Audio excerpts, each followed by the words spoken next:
You're never gonna make it, you're not good enough. There's a million other people with the same stuff. You really think you're different? Man, you must be kidding. Think you're gonna hit it, but you just don't get it. It's impossible, it's not probable, you're irresponsible. Too many obstacles.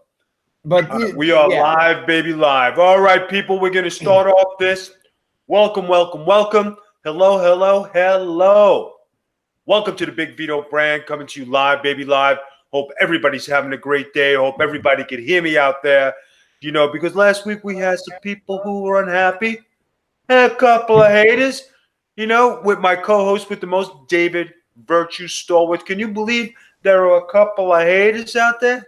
Well, first of all, smart me up. Who was mad and for what reason? Because I wasn't feeling good. What happened? Turn your volume up. Turn the volume up here? Yes. Hold on a second. Were they mad at getting color, or were they mad at you in general? No, they were mad at This Week in Pro Wrestling History. Now the volume's up. Can you hear that? Virtue, talk for me. Yo, what's up? Virtue here. All right, now we good. All right. Now people can hear me. People can hear Virtue. Now you had a couple guys. I wasn't feeling up to it, you know, and I had things going on. And a couple people saying, "Oh, Vito, I wish I could hear you. Oh, Vito, you know you're great, but you suck. Oh, Vito, this." You know you're great, but you suck. Yeah, like the pro "Let's Go Cena sucks" thing. It was happening. But everybody said they liked the episode. They just couldn't hear you. I just don't understand this now. I'm hoping I'm screaming where your mom could hear me. All right, and ruffle her feathers. All right. They get upset about the quality of video and audio. Trust me, I've heard that plenty of times. I actually have a brand new camera and microphone and will call it Best Buy because everything that's been going on with my mom, I haven't went to pick it up yet. Right. But trust me, I know all about that kind of stuff. They want everyth's got to be the best sounding and best looking on their smartphone, or they go ape crap. You know, David, I have like a beard maintenance question for you. Okay. Now, how come I've noticed for all the time you're wearing a beard, how come you don't line it and make it and cut it and go to the barber and have him trim it? Not a Guido. Well, first of all, I'm going to do that, but I wanted it to get big enough before I finally went and had that done. So I'm just kind of like letting it all grow out. When it was long, Vito, I actually did have that done. Hold on a second. There's something going on. Disco. It was a request from the chat. That means Really? What do you want me to do about it? It's not Wait a second. I'm the proud variety of hard shots. Somebody I'm running it. I built this place, man. She's just freaking living here. I built this.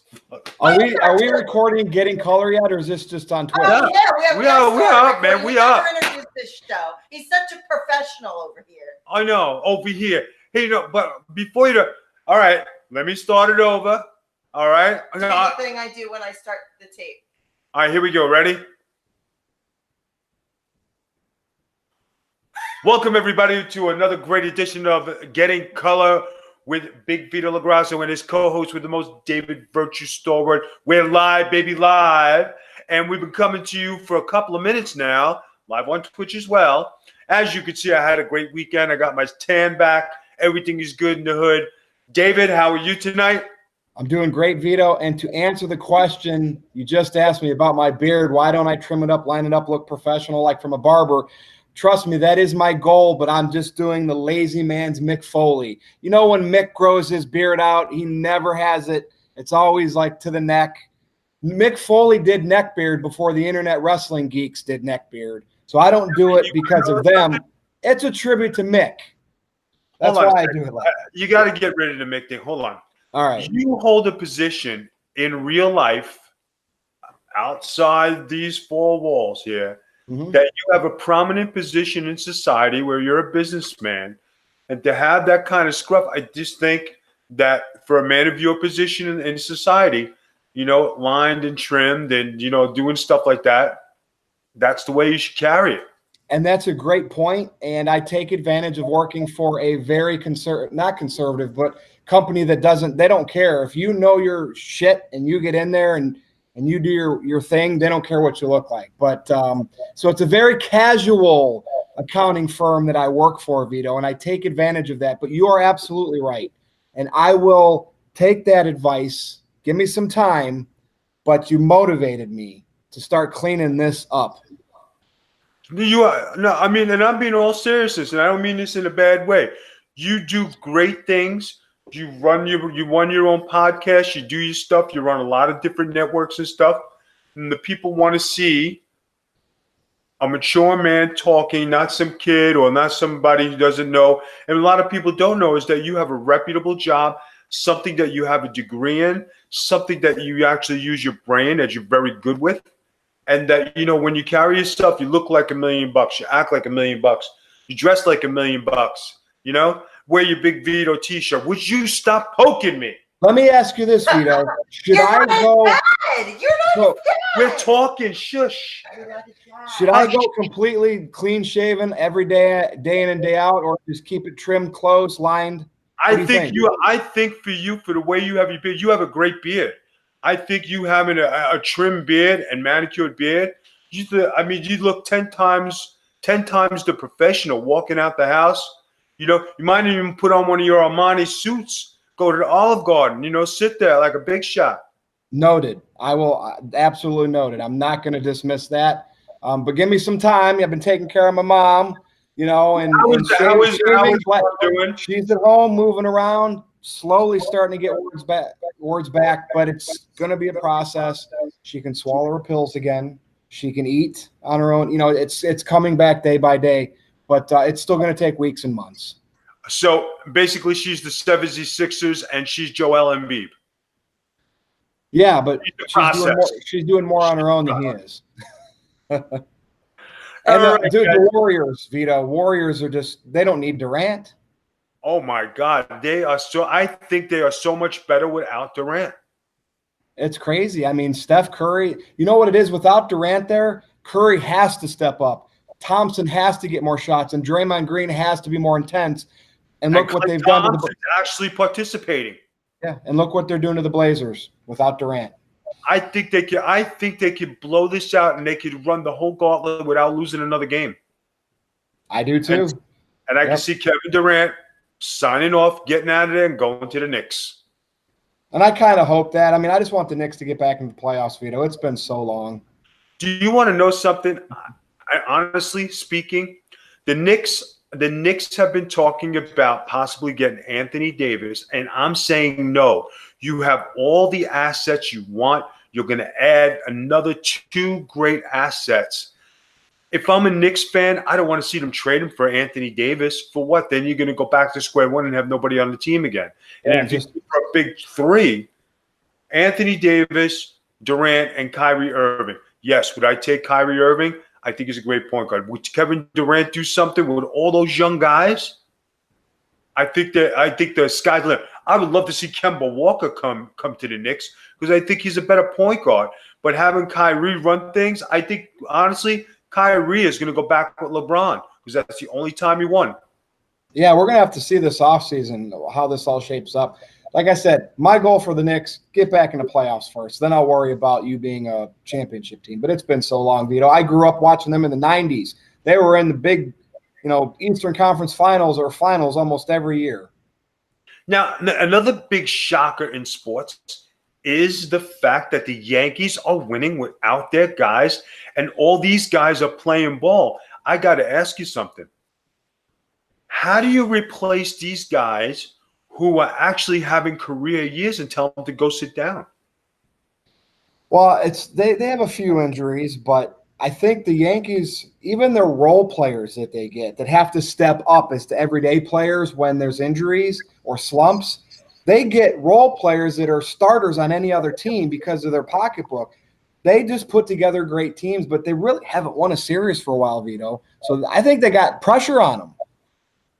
I think Luke Voigt is a great pickup. I think they picked up Kendra Morales just for like spare change, and he's a decent hitter and a great first baseman defensively. I think they got what's his name? TJ Mateo, whatever his name is. He's a good player. TJ LeMahieu.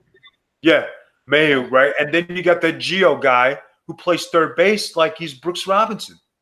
Yeah, because that Andujar has been hurt all year pretty much. They're normal third He's done. baseman. He's done. He's not coming back. And then they got Aaron Hicks back, right? And then you have the missing cog, Ellsbury, who ain't never been seen in 2 years, let alone 3. And they just keep him rehabbing this guy. And Boston slumped at the beginning of the year, so Yankees are trying to take advantage of that. And the Mets, Jesus Christ, what are you doing, friggin' Callaway? That's your boy, man. Oh, DeGrom? No, you're the manager of the Mets, Callaway. Oh, no, I'm not a big fan of him, but like they're pitching. They're pitching. I mean, DeGrom's not really DeGrom, and that's their team, their starters. And if they're not collectively being awesome, that's what's up. But do you know that DeGrom had that guy Marasco as his personal catcher last year, and they did not bring him back? And look at DeGrom this year. So put 2 and 2 together, people. And that matters. Those pitchers love their personal catchers. Yeah. I think Maddox always had one too, if I remember back in the day. I can't remember who it was, but look how great he was. Maddox had one. Steve Carlton had one. If you're going back through Philly history, right? You go back to the days when guys have – David Cohn used to have a personal catcher. Tom Seaver had a personal catcher. A lot of guys have their one guy on the bench that's their guy, no matter what. And it makes a difference. But, they do sabermetrics now, and they want the catchers in there that can get hits and home runs, and that's why I think they go away from some of those personal catchers now. All right, guys, we are going to get to the meat and potatoes of what we wanted and what we advertised about today, and something that's very upsetting, something that has happened in the wrestling business. I know we touched on Silver King when he passed away, and I said everything happens in threes, and for the past 4 years, everything does happen in threes. This past week, friend of mine who I work with, very nice young lady, beautiful, funny, good personality, had a lot of things going her way. Ashley Massaro passed away. David, I don't know if you ever met her or you ever work with her. No, but I do remember the whole Diva talent search and how she won that, and basically ended up becoming a performer on television, thrown into the mix, with all the trained wrestlers and having to be on TV all the time. And I know we got a lot to say about all this going forward, but some of the stuff I read about her, wow. She was a doer. Yeah. Shaker, baker, candlestick maker. I mean, she was on Survivor. She won the Diva search. She became a WWE superstar. She learned how to wrestle on the job. She was a Playboy bunny. I mean, that's a lot. That's a lot of stuff to have happen to you in your 20s. Yep. And then, life definitely takes a bounce sometimes in your favor, and sometimes it takes a bounce and not in your favor. She had some problems, going through, and she was involved with a lawsuit. And I have a statement here from her attorney, Constantis Kairos. And a lot of disturbing things that you're going to see something flash on the screen. It's going to be go to WWE lawsuit, Constantine Kairos. And I want you guys to read the Ashley Massaro affidavit. It's a very heart-wrenching,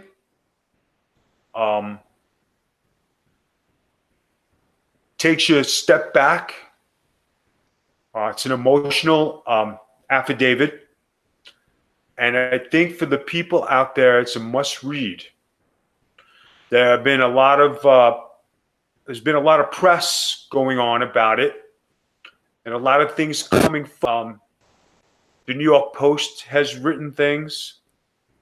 A along with some other journalists and other papers. But I think that when you read the affidavit, you'll get the gist of how bad she was suffering and how bad she really hurt. David, you read the affidavit tonight. Yeah.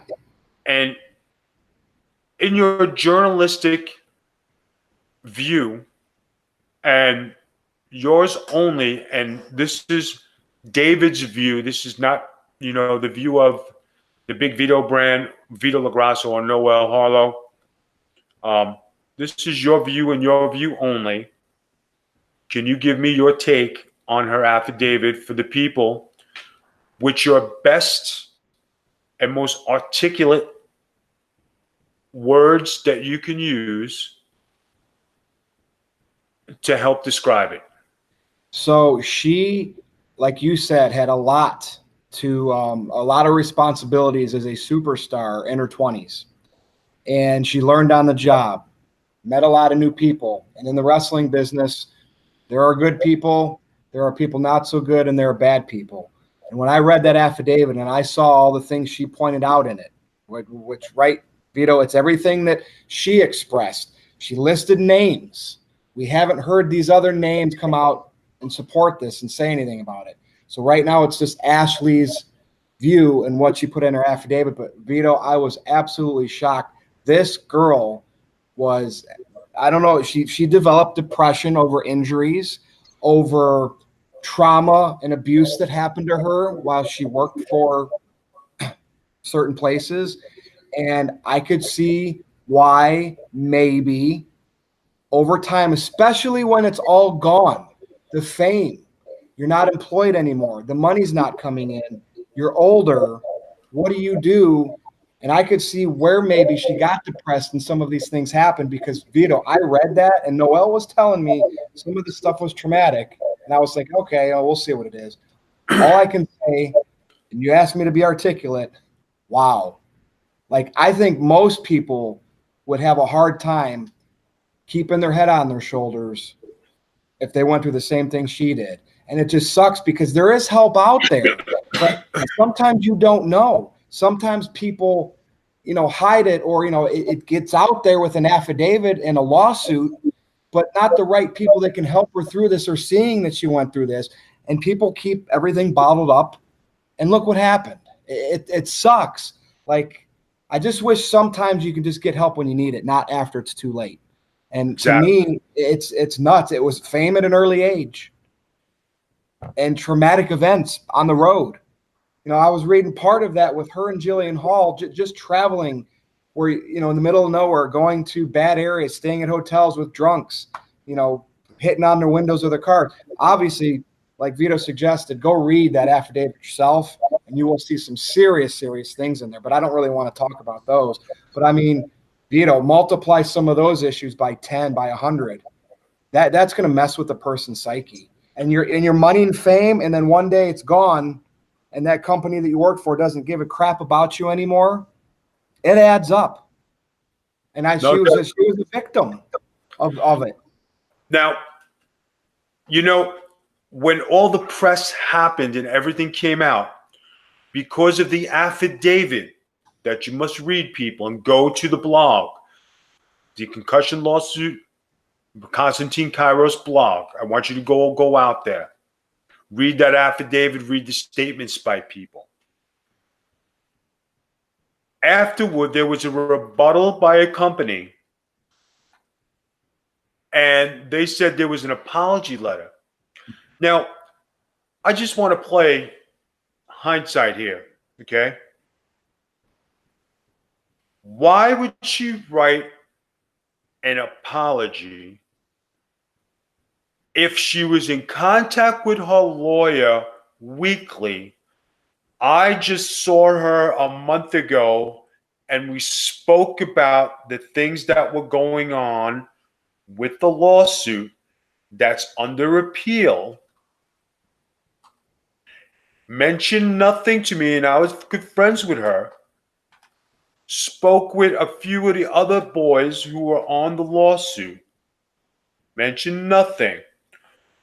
What did this young lady have to be sorry for? Yep.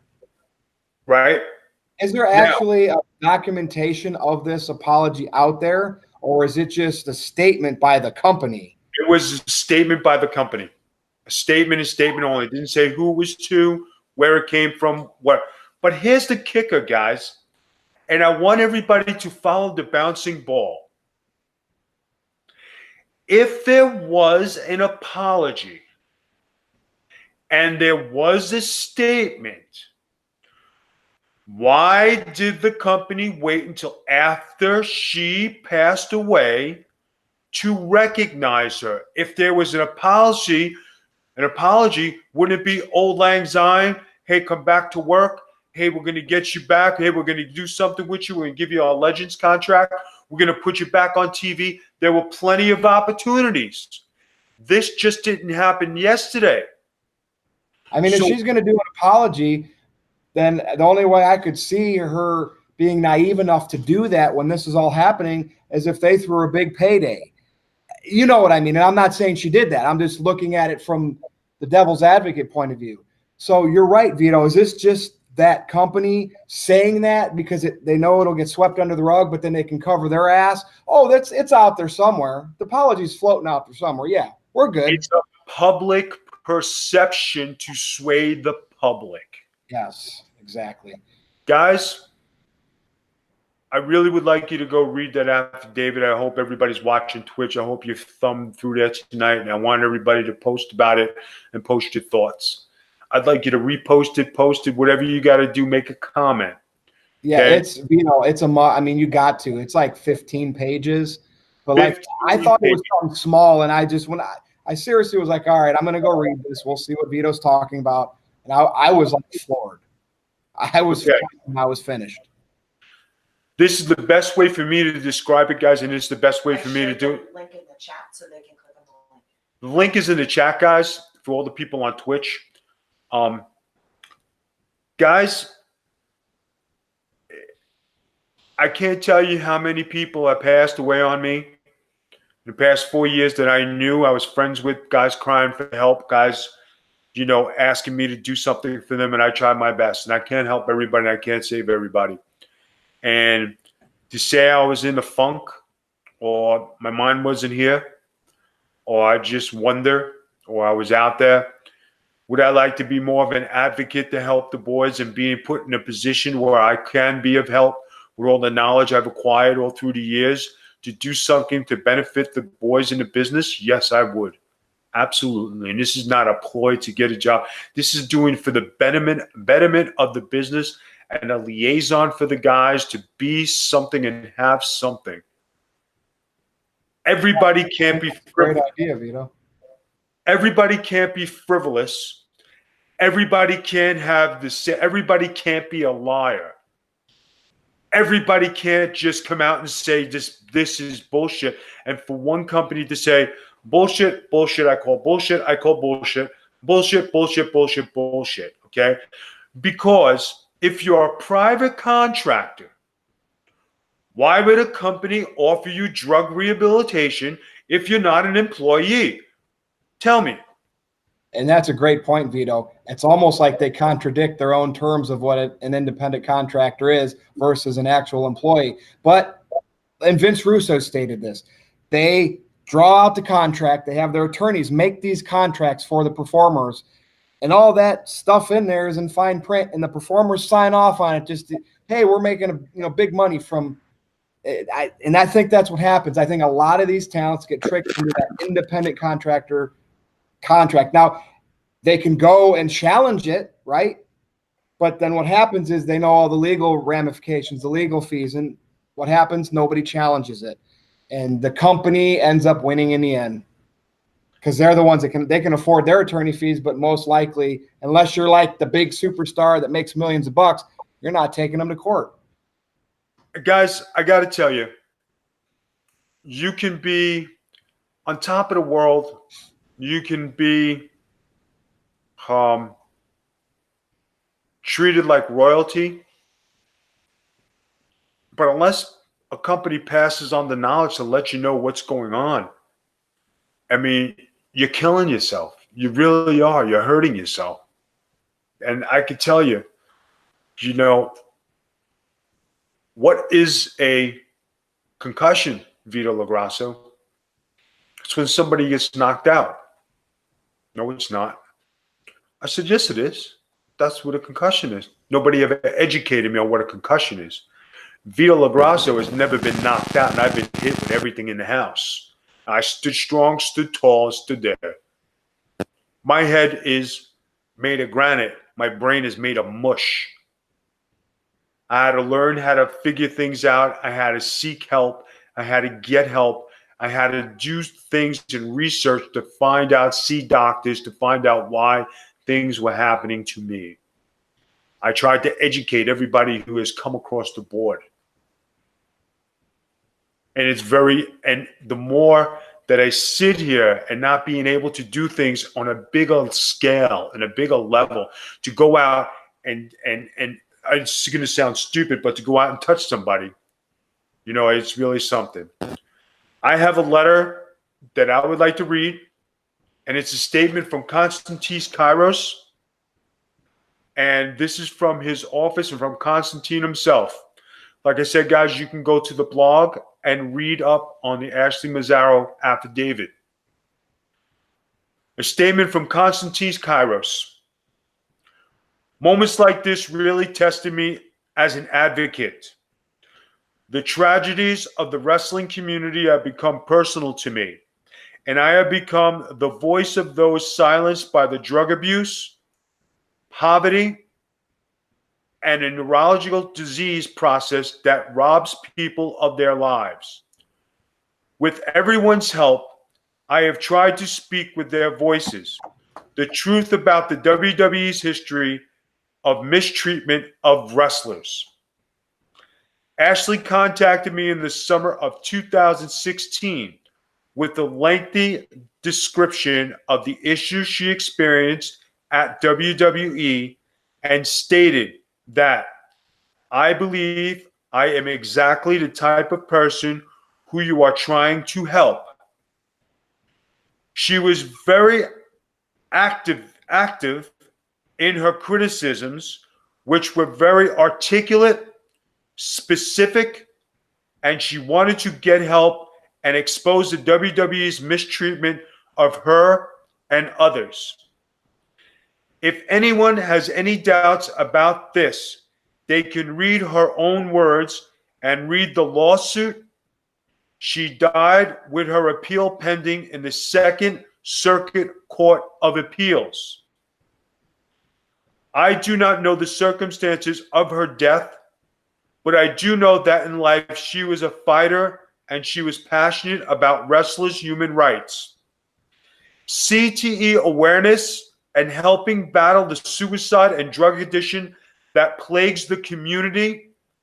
I pray that the wrestling community uses this horrible, horrible moment to unite behind a quest for justice that seeks to get the WWE to acknowledge the truth about the causes of health crisis, and most importantly, forces WWE to finance studies of CTE in wrestlers, take an active role in testing and treating all former wrestlers to lift them out of this cycle of depression, poverty, drug addiction, and suicide.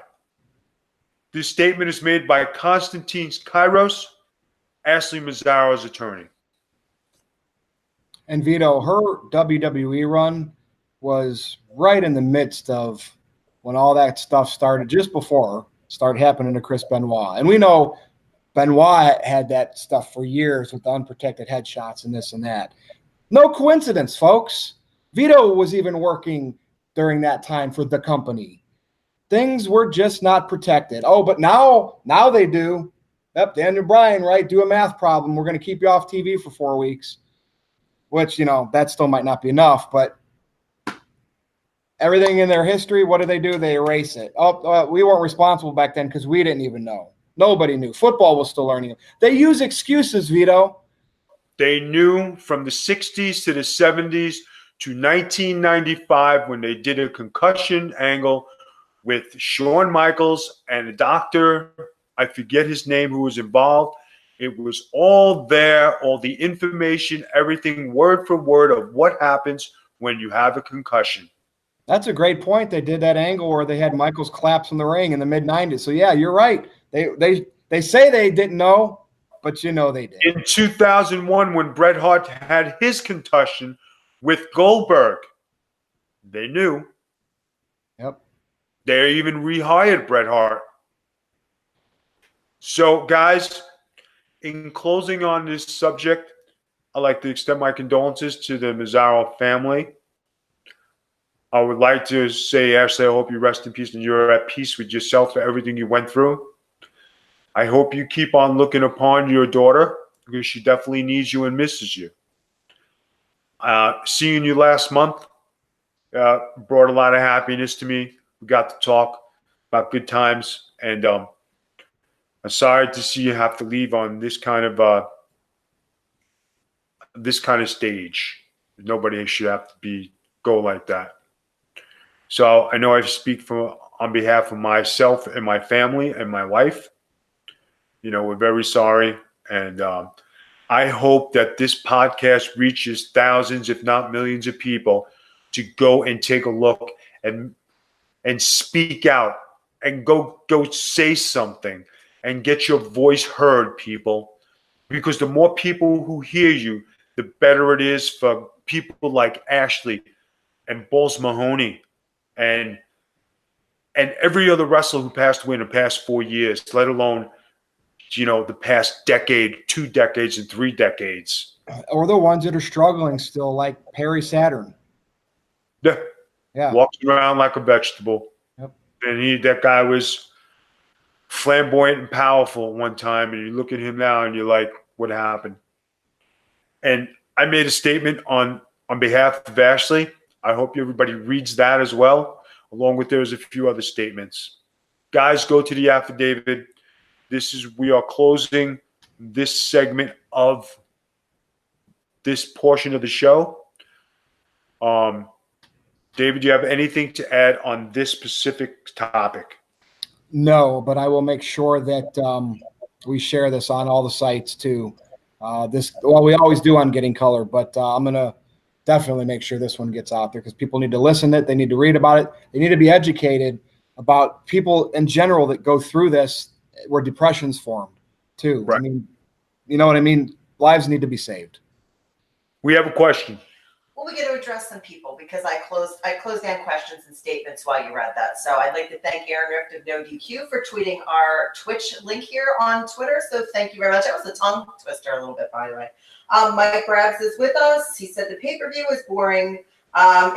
Insane Cookie 21 said, Vito, you're a sexy motherfucker. Thank you. Thank you. And you're better than the Undertaker and Stone Cold, for which I add you barbecue better than both of them. And then there is Do Need 55. Thank you for 50 bits. All right. Got all that in. We are now opening up to questions. All right, guys. We're opening up for question on Twitch. We're doing that. Hey, Dave, did you see, did you hear that Bayley became heavyweight champion tonight? What do you think of that? She became, yeah. So they had Becky defended the Raw title against Lacey Evans. Right. Clean. Charlotte came out immediately to start the match for the SmackDown title because that was the gimmick. Becky was defending both belts. Lacey came back out and basically helped Charlotte win the SmackDown title from Becky. And then they start basically attacking Becky, Charlotte, and Lacey after the match, and Bayley comes out for the save. Well, Charlotte basically gets taken out, and that's when Bayley capitalized and cashed in. Now, Vito, here's the deal. They did the same thing last year where Alexa Bliss won the briefcase earlier in the show and cashed it in later. So it's like now it doesn't feel special when they do the same gimmick. I don't know if this is good for Bayley or not. She can't cut a promo, so why is she a champion? Do you think it was an FU to Sasha Banks? That's a great point. And first of all, it gives Charlotte 9 time. And I know it's a generic reign, but they're going to let her chase her daddy. You know that because it's going to become special for a WrestleMania down the road. But at the same time, I didn't even think about that until you told me. You're absolutely right, bro. Absolutely right. That's an F-U to Sasha Banks. Great point on that, man. And I think Sasha Banks is sitting home and she's pulling her freaking weave out, man. Yeah, that's exactly why that was. And it gave Charlotte her 9 times in the process, and now I isolates Becky with just 1 title. And I got to tell you something. I said this when she arrived on SmackDown and when she was on there, she looks miserable. Bayley? Every week she was on, yeah. She did not want to be on SmackDown. She didn't like being separated from Sasha. And she's being used as a guinea pig just to stick it up her ass, just to say, F you, Sasha. Now we're going to give Bayley a run because Bayley really lost her flavor with the crowd. She lost her flavor once she got out of NXT. I mean, those types had their momentum in NXT, but they just never translated to the main roster. All right, we have another question. Spoiler, Seth Rollins beat AJ Styles. That was no surprise right there. Not at all. But they're saying possible match of the year candidate. I don't know. AJ Styles, please. Always a possible match of the year. We have another question. Mike said, what are your thoughts on the pay-per-view? He's glad Bayley took it from Charlotte, but he thinks Charlotte will break the 16-time record before Cena does. Guaranteed Charlotte's going to win that back from Bayley at some point, and then she'll have 10 already. That I'm calling that now. I don't know when. Okay, no doubt. But has anybody noticed that Cena never broke Ric Flair's record? No, he tied it. So they still got that on the horizon, too, if they ever need to. And do you notice that Zack Ryder is still undefeated at WrestleMania? All he needs is another 20 victories. What is he, like 1-0, 2-0? Something like that. I didn't even think about that. Honestly, I didn't even know Zack Ryder was still doing anything. At WrestleMania, he has the only undefeated streak in WrestleMania history, and he's better than The Undertaker's. Winning percentage is better than Taker's. Wow. You love you some Zack Ryder. Wow. You mentioned Zack Ryder the other day. No, because you know why? The guy, they used that guy. They keep that guy under wraps. And there's a guy, people, who made himself popular, who got himself over, who made his own videos, did his own stuff, who got the rub from Cena. They were going to push him to the moon. They gave him a title. They took it away from him. They took away his podcast. They took away his stuff. Like, you Bill. Okay, come back down. And then they started to use him again and down. And every time there's a pay-per-view or a WrestleMania, who's the guy? Zack Ryder. Zack Ryder has a podcast now about action figures, like wrestling action figures and collectible figures. And they'll take that away from him. They will. Just wait, because it's popular. They'll take it away. Now, David, you had a very interesting weekend yourself. You were surrounded by a bunch of marks, and there was a mark who was handing out pictures of. Would you elaborate to the boys, to our fans here? What the hell is going on, son? I just wanted to go have my CC's pizza for like $6 for all the buffet, for all the different flavored pizzas, pastas, salads. And I walk into CC's Pizza and I got kicked out because there was a party of 110 in there and there were no seats. So then what do? I'm hungry. I need to grab something quick before the indie wrestling show that I was going to be a part of. And I go 2 doors down into Mr. Hero. I walk in, order my Mr. Hero. Not a big fan of Mr. Hero. Who comes bolting through? It literally was like slow motion, Vito. Those double doors opened up, and it was like David Hasselhoff from Baywatch. It was George, the Mrs. Dad. And he saw through the window in the back. We had wrestling shirts on that said UXWA. And he's like, what the heck are those? I just did a spot last night at AIW where I did a run-in and gave somebody a couple chops. Now, did you know the Miz called him and bitched him out and said, Dad, you were just on WrestleMania. They're still promoting Mr. Miz on TV. They don't want you to do any of this shit. And then I guess he got so mad at the Miz, he hung up on him. But here's Mr. Miz, George, literally went out to his Buick. Come on, Miz, you should hook your dad up with a better vehicle.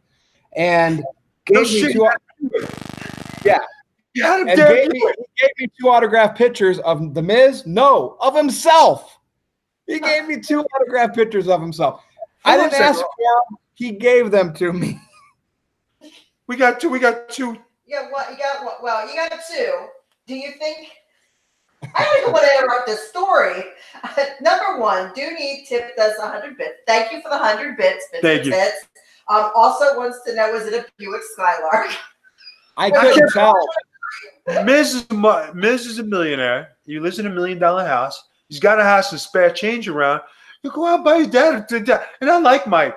But I mean, shit, man. Dad's showing him Buick freaking giving away merch because he got no gas for his freaking, and he's eating at CC's. Come on, son. And I should have thought faster. I should have taken a picture of him going out to that car where you saw him getting into it, and then it would have had the make and model and all that on there. But it was definitely a boat. It was a boat. It was a boat. It was probably like a 2000 or like a 2004. Oh. I kid you not. He was a cool guy, though, but he definitely loved himself. Dude, he has the fake tan going on, probably for his spot at WrestleMania. I'm in shock. They want to know. And he owns a Mr. Hero in Parma or Brooklyn, Ohio, by Cleveland. We have another question. I'm sorry. It just really struck me. I'm in shock, guys. He ran up to his car to get merch. But he gave him to me. He was like, I don't know if he was marking out for virtue. He didn't know who the hell I was. I think he was marking out for himself because I said, "Hey, Mrs. Dad," you know. He's got a mural there too in his Mr. Hero store of all of Miz stuff, signed and big plaque right on the side wall. So when you walk into that branch of Mr. Hero, it's all Miz stuff on one side of the wall. So he's proud of his son at least. I don't know. I don't know. I think he's proud of himself too. What else we got in the chat? Mike wants to know, who do you think will take Sammy's spot in the Money in the Bank tonight? Braun, Sammy's out. So who's going to take his spot? Guys, I got to tell you. Who cares? I got to tell you. Braun Strowman, and not that he's a waste, but wasted talent that they could have made something of, but he's become an afterthought. He's the new Big Show. Biggest guy in the company, but he can't win a title. Now, let me tell you this. Did he ruin it for himself by maybe not being conditioned or getting gassed in the ring when he got the big matches? Or do you think they failed him creatively in booking? I think that they should have did the Goldberg thing with him, make him powerful, quick matches. This way they don't expose him. They said that Shane said that Braun had to leave. So he's not part of the match. And right now, Mark Sullivan is coming down to take on Lucha House Party all three. Oh, Jesus. So they're making him Braun the sequel. Okay, so are they going to add somebody, you think, to the Money in the Bank again? Maybe Roman. Maybe that's why Roman squashed Elias earlier. Maybe Roman comes out and gets... That sucks that Elias got... You know how that happened? Roman was getting ready to come to the ring. Elias took his acoustic and hit him. So he smashed his acoustic, which laid Reigns out, which allowed Elias to go out to the ring. And then all of a sudden, for the first time, he plugged into electric. And he did his, like Bob Dylan, his electric guitar piece. So he still had his segment. That's all Elias is. He's the guitar segment. And then that turned into the squash match because Roman recovered. Elias is Zack Ryder 2019. But guys, I mean, if they're trying to do Roman Reigns against Rollins, nobody wants to see it. I don't want to see it. Here's one for you. So I saw Enzo Amore earlier tweet. The last time Neville lost to anybody in the wrestling business was against Enzo in WWE. And now all of a sudden, Pac, that's who Neville is now, Pac. I guess his deal's fallen through with AEW with that big title match for Hangman Page because Pac wasn't going to necessarily win the AEW title or whatever it's going to be. And now I hear, unless this is a work, Vito, and I want your opinion, Pac's pulled from Double or Nothing. What is it with wrestlers wanting to win or lose? Isn't it just a job? You get paid either way. Doesn't he has a title. Where's his other title? It's like Dragon Gate, I think. Yeah. Or Sullivan busted over. So it's like he doesn't want to lose because he's a champion in another Fed. Like, that's nuts, Vito. I thought wrestling was a job, and if the promoter says you're losing, you're whatever, you still go out there and you do the best you can, make a great match. Why do wrestlers have these egos? I mean, is there really that much more money in the line when you're holding these prop belts? I don't know. I didn't know Dragon Gate was going to pay you top dollar or a contract, opposed to being with AEW, where you could possibly be a main game player. Unless this is a work by AEW and they're getting super creative with this, and he still shows up and something goes down to swerve the fans. Now, you want to know something? Didn't this happen? Now, everybody in the chat on Twitch, follow along here. Does this sound familiar to where, and the guy can work. Guy's a great way, put on a good match, he could do great things. Austin Aries. When he wrestled at WrestleMania, looked in the camera, laughed, and just friggin', and then they said, okay, we ain't got nothing for you because of ego. And then he went to other companies. Has anybody heard of Austin Aries lately? No, and when he did that in Impact, he had like a no-sell at the end of a match against, I think, Morrison at Impact, and he bumped right up after the match, popped right up like, no-sold everything, and walked out. I thought that was just a work at first. I haven't heard or seen the guy since. I know he's doing some kind of nutrition thing or gluten-free thing, health stuff. But maybe he just is sick of wrestling. I don't know. I mean, but there's a guy who was at Impact, and I mean, he was something big at Impact, and maybe he should have stayed there instead of going to the WWE. And a lot of times, guys are a big fish in a small pond, and a lot of guys are that, a big fish in a small pond. When they get to the big leagues, the big thing, they can't adjust. We have a question. Yes. Do you need 55, says Vito. Not sure if this was asked before, but what do you think of the new title in WWE and what will it be about? And then Mike says, beat him to it. So there's going to be a new title. What do you think that's going to be about? What do you think? When did they announce this? I guess during the pay-per-view. If there's going to be a new title, guys. Oh, God, another title. Great. I would like to see a two-brand TV champion. I like that. I always liked that TV championship. I mean, I know WCW had one, ECW had one. And this is something where you got to work. You defend it on every TV, right? You're on every TV. You're on every pay-per-view. You're a TV champion. So if you are the company TV champion, you go to Raw, you go to SmackDown, you go to pay-per-view. And I think, if I'm not mistaken, people, that would be the most prestigious title you could have, because you're always working and showcasing your talent, and you're working nonstop without you having to cut a promo, how you work hard, how you do this, how you do that. You're walking around being the man. And you defend it every time instead of this non-title bullshit where the champions always lose. Ridiculous. So, yeah, I like that concept, Vito. What do you have a question? Twitter is shitting on Kofi Kingston right now because he's supposed to be having a match here at Money in the Bank, and he is dancing down the aisle and tossing out pancakes to somebody that literally turned on him and turned against him and betrayed him. So why would you dance down the aisle and throw out I'm going to tell you, Noel, Kofi Kingston is the WWE champion. I swear, when Vince McMahon sees it, he doesn't see Kofi. I said this before on other podcasts. Vince McMahon sees the New Day. Right now, the New Day is the WWE champion in Vince McMahon's eyes, which was Vince's creation. That's why I think he's doing it. And Vince laughs. Oh, look at him throw those pancakes. It's a joke. It's a goof.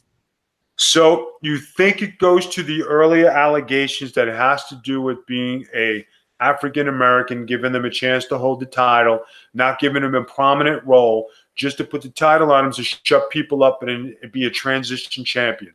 Yep. But the weird thing is, since he won it, now they're having him all of a sudden, the guy that was 50-50 booked for 11 years at best is now coming back and winning every single match he's in. But that's how they do it, right? He's the champion. We got to give him a little run here. He's going to win. He's going to come back in every match now. We did get a question. We have a few. Well, comment first was that Mike said that Mick Foley is supposed to announce tomorrow on Raw the new title, which leads me to believe maybe it's another hardcore title, which is really passive. Wow. I don't see that. And we're talking about keeping you safe and protected. And how do you make hardcore look good? I got my phone. I'm ready. I'm waiting for the call. Anyway, they're also saying that they hardcore titles or interbrand titles never seem to work. Overlapping storylines. There's no point to the brand split. So why would they have this wild card rule if they're going to split the brands? It makes no sense. So what is your take? I think the wild card rule is the beginning of the end for the brand split. I think that they're doing this because at some point it's going to go away. There won't be but they don't know how to officially announce that because remember, the brand split's supposed to be this great concept, this great idea. Well, they probably decided to have it go away again, which, by the way, they already had a brand split in the past, and it went away, and then they brought it back. So it clearly didn't work the first time. So I think this wild card is for them to get rid of this brand split, just like fade, just a gradual fade off into the sunset. My opinion. I don't know, guys. Now, what are your thoughts on AEW so far? I mean, they got Chris Jericho posted a video of him working out in Batista's gym. He's got a new finisher, the double back elbow. Judas effect. What do you think? Well, I mean, Jericho always reinvents himself. He is, he's pushing 50 years old, rock star, but he knows how to reinvent himself, and keep himself relevant. And he's, a Generation Xer like me. Are you a Generation Xer too? I think so. I don't know what you were, but I barely made the cut. But I think it's fantastic. And the fact, listen, he's an independent contractor. We know he signed a deal with AEW, right? He's going to be part of them. He is still working New Japan. He's getting a shot at Okada in the title, which is more work, which is what independent contractors should get.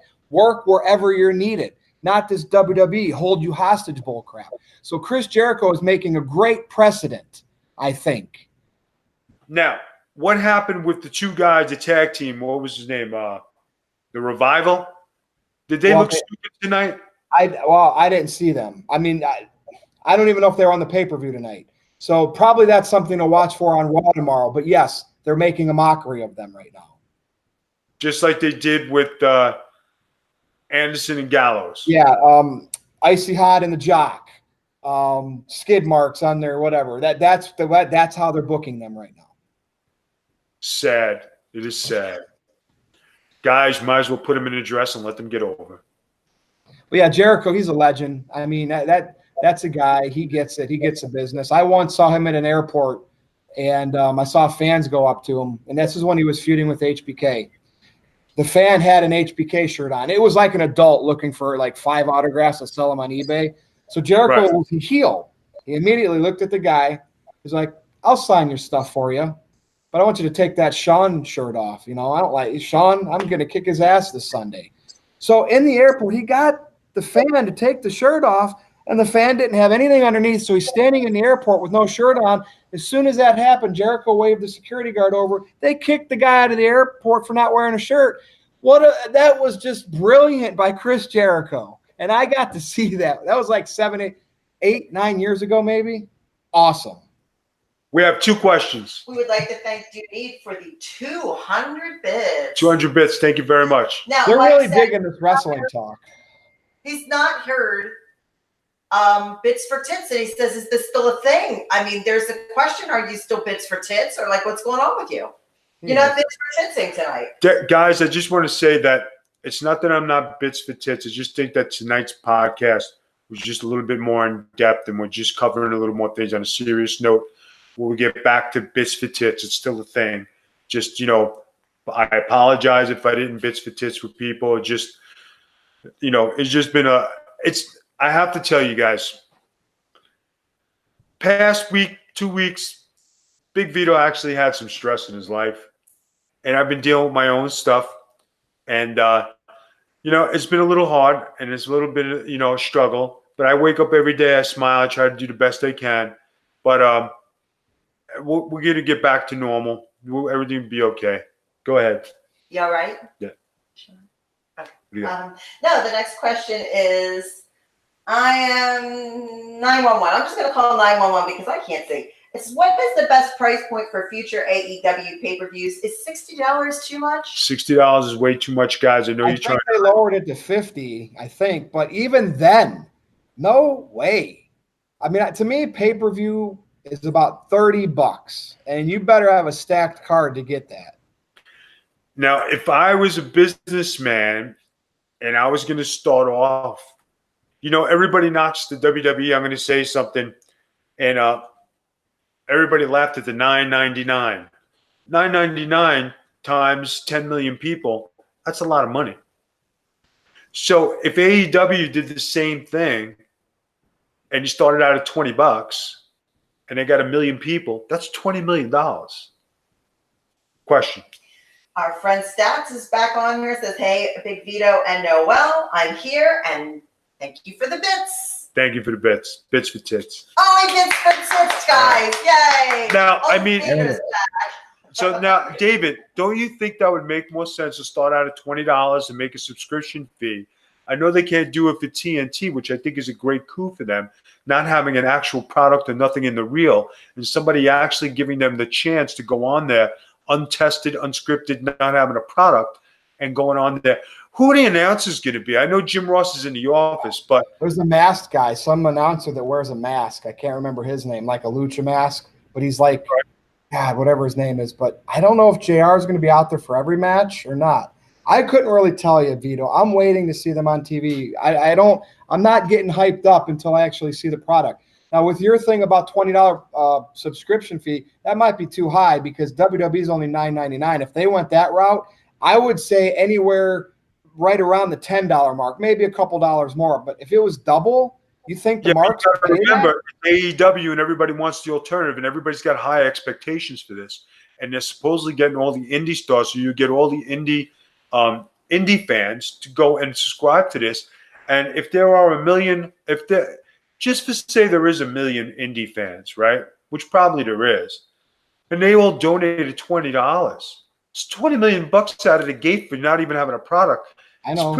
That's a problem. They don't have past content. That's how WWE's. You think that $9.99 sold for their current product? That's for go on there and see Big Vito. That's for all the past product. Do I make a dime off that? Or that's anybody else? Too. Yeah. No. That is just. That's a whole different show anyway. Yeah. All right, Noel. We have been on for an hour, guys. We have given you the best that we can give you. I know that part of the show is a little bit of a downer and very emotional just to say things. But, guys, CTE awareness is a very real thing. And there are a lot of guys who suffer from things, guys and girls. And there are a lot of behind-the-scenes things that you don't realize that go on in pro wrestling. That's why I stress to go read the affidavit from Ashley Massaro on the concussion lawsuit blog by Kairos. Yeah, and Vito, they will be like super shocked over one of the incidents more than anything else. I was just taken aback by that big time. But I'm going to let everybody go read that for themselves. And this will be posted all over. I just posted it again. I hope everybody goes, reads it, and gets knowledge. And I hope everybody uses their voice. And for the people who back a certain company and you're a stockholder, you should really take what you're representing and really think. And if the stockholders go read this, go read that affidavit, guys. Make you think twice about investing your money. All right. Virtue, hold on. We got something. Mike would like Virtue to know that he likes his beard, and please don't shave it. And I would like Virtue to know I like the beard too, even though your dad, Big Vito, doesn't like it. Here's the deal, though. Vito wants me to keep it trimmed like professionally. That's it. I didn't say I didn't like it. But he knows I work in an office, and I go into office buildings, and I pull up Microsoft Excel spreadsheets and this and that, and I'm in boardroom meetings. And yes, I do take my company's casual attire very for granted, but Vito is opening my eyes. But they don't want you to shave off your beard, is what they're saying. No. So if you guys like Virtue's beard, bits for beard. Bits for beard. Bits for beard. Jesus Christ. Bits for beard. Now I got to support the guy's beard oil. And I'm still waiting for friggin' Olive Garden. I know. I got my Sky's ready and everything. I got to send our new guy, what's Rob's nickname, Noel? Rob Vice, Robbie Vice. I got something for him to send. I got stuff for you too. Don't worry, it's coming. I'm just taking care of Mama first. Guys from Olive Garden live video. So yeah, but hold on. You know what you know when you hit your hand on that piece of paper? Yeah. Did you see the dust fly off that son of a bitch? It's been sitting there for months. I know. All right, Pronto. I have a whole list of stuff to do now for Big Vito. You got to shave. You got to wear a suit. Shine your shoes. Shine your shoes. Make sure your dog's groomed.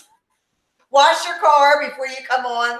Did you clean the apartment today? Did you make sure the mirror was clean? I did all those things. I did Windex my bathroom mirrors, yeah, because I spray the body spray and all that stuff, and eventually it gets on the mirror. I did clean the mirror today, and I mowed my back fenced-in yard. Nice. Big set to let you know Vito is the man. So Vito, you were going to ask me my plugs, right? Before we cut this off. Follow me. We'll make it short and sweet. Follow me on Twitter at @NoDQ_virtue. All right. Sounds good. Are you going to plug Aaron Rift? Nah, I've done it enough. So you just did it by saying his name. Yeah, but you know what? Congratulations, Aaron, because he got that YouTube award for 100,000 subscribers. But not for the wrestling channel. For the Cats channel, his personal channel of Cats. His Cats channel got 100K subscribers. Aaron's cat channel that he does not make. His wrestling channel still has 58K. No joke. No joke. Kidding me, I keep telling you, we need to market Bruiser. We're fucking marketing shit cats. People love their animals on YouTube. I know. I fucking hate cats. I hate cats. I'm a dog guy too. Yeah. He likes Rottweilers and lions and tigers. Do you know that my friend John Kozak, he has a Rottweiler farm, and I was in my glory the first time I went there for a week. Right? He had 30 Rottweilers, full-grown, every size monster that I had the joy and privilege to play with and feed and groom and take care of. And I can't tell you, when you got all those Rotties over there and you're like, wow. Yeah, I like a Rottweiler. Never had one. Like, I have a golden retriever, and he's kind of like a medium-sized one, but the problem with them is hair, the fur. Oh, boy. But I love dogs, man. Cats, though. We had one awesome cat once. Vinny was an awesome cat. Vinny was the best. This guy I trained to be a dog, and he used to follow me without a leash.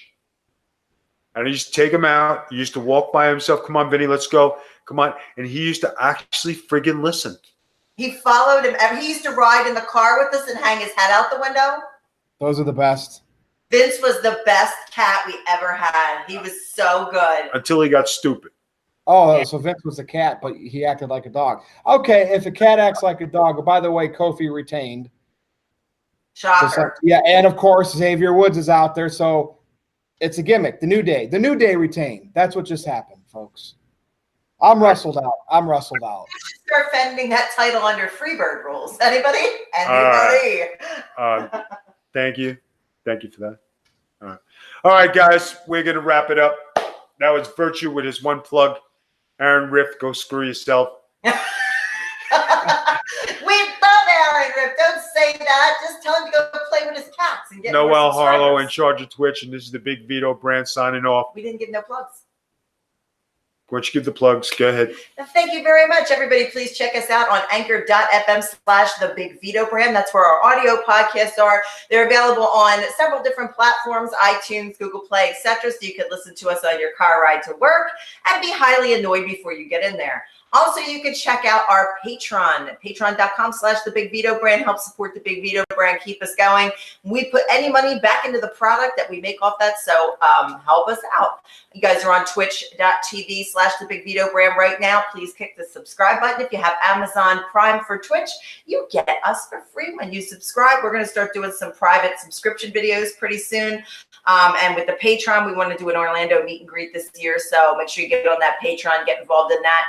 Vito is on social media under the Big Vito brand, and you can catch him back here tomorrow afternoon with Jock of All Trades, Big Vito's sports show that he does from his own sports bar.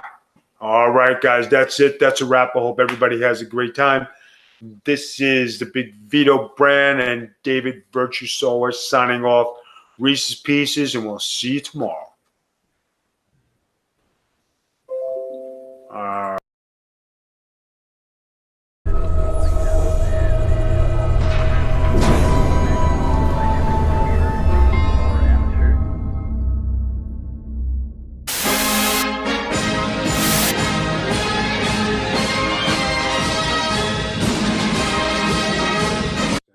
Hey, you German?